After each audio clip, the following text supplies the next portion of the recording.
Assalamualaikum warahmatullahi wabarakatuh. Saya cuba akan tunjukkan simulasi bagaimana untuk menambah tapak pada Google Site untuk pergerakan Puteri Islam. Okey, jadi saya tunjukkan kat sini. Pastikan kita dah buka Google Site kita. Okey, kemudian macam mana kita nak tambah tapak? Yang pertama kita pergi dekat bahagian insert sini, tekan dekat text box. Okey.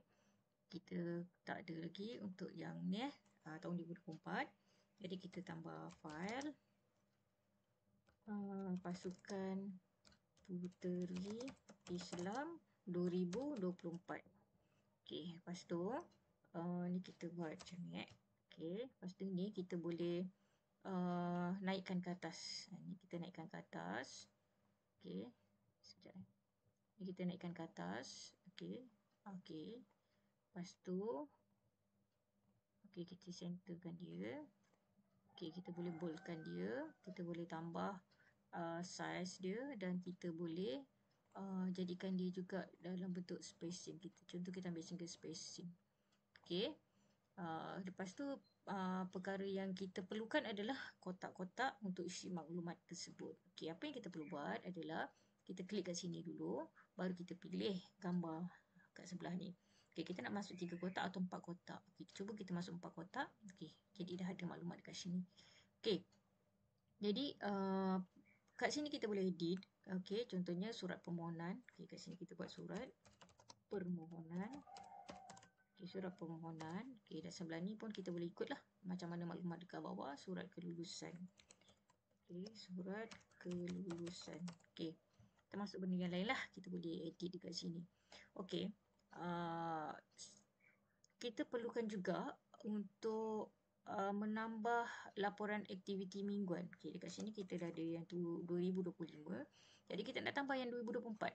Jadi perkara yang sama yang kita buat ialah kita tambah text box. Okey, cuma kita kena bawahkan lah. Okey, kita kena bawahkan.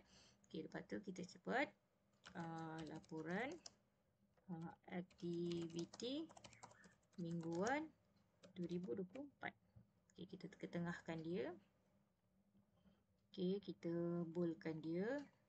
Okey, kita besarkan tulisan. Okey, tak ada spacing kalau kita nak buat. Kalau kita ke bawahkan tadi, kita boleh buat spacing. Okey, sama juga kita boleh tambahkan kotak dekat sini. Okey, contoh kita tambah 4 kotak. Okey, untuk aktiviti mingguan kita perlukan 12 perjumpaan Okey, jadi kita boleh tambah dekat sini. Okey, kita boleh tambah. Okey, kalau kita contoh terlebih tambah, kita juga boleh kurangkan dengan delete section. Kita klik dekat bahagian luar dia tu, kita boleh delete section. Okey. Kemudian untuk yang tahun laporan aktiviti ni, kalau tak cukup kotak kita tambah, kalau terlebih kita boleh delete balik. Okey. Untuk tajuk dia ni, okey, kita boleh juga warnakan dia untuk membezakan tahun. Okey, kita klik dekat sini. Section color. Okey, kita boleh pergi dekat style nombor 3. Okey, kita dah warnakan. Okey, macam tu juga dengan laporan aktiviti ni pun kita boleh warnakan dia untuk membezakan kotak Okey. Jadi okey, macam tu dah siap. Okey, kita tengok balik. Macam mana kita nak tengok? Okey, kita tekan dekat bahagian preview sini dulu. Okey, kita tekan dulu bahagian preview. Okey, bila kita tekan preview bermaksud kita tengok dulu dan benda ni belum kita save. Kita belum save lagi Kita baru preview. Kita baru create lah. Jadi kita tengok file pasukan 2024 dah ada. Okey, ada 4 kotak. Kalau okey, kemudian laporan aktiviti minggu 2024 ada 12 kotak. Okey, yang ini yang asal lah, yang daripada sebelum ni ada. Okey, sama juga. Okey. Kemudian kalau kita rasa tengok semua dah okey. Okey, kita pangkar.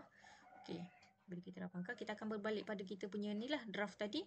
Okey, kalau kita dah confirm betul kita nak tapak dia macam ni, okey, kita tekan dekat publish. Jangan lupa tekan publish. Kalau kita tak tekan publish, dia tapak tu tak lekat. Maknanya kita tak save. Maksudnya macam tu. Okey, bila kita dah publish maknanya okey, kita dah boleh tengok lah maklumat kat sini.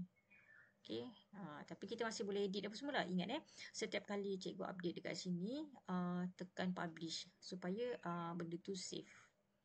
Okey, okey, kita dah ada tapak. Okey, cikgu. Okey, itu saja untuk tutorial kali ini. Okay, terima kasih. Assalamualaikum warahmatullahi wabarakatuh.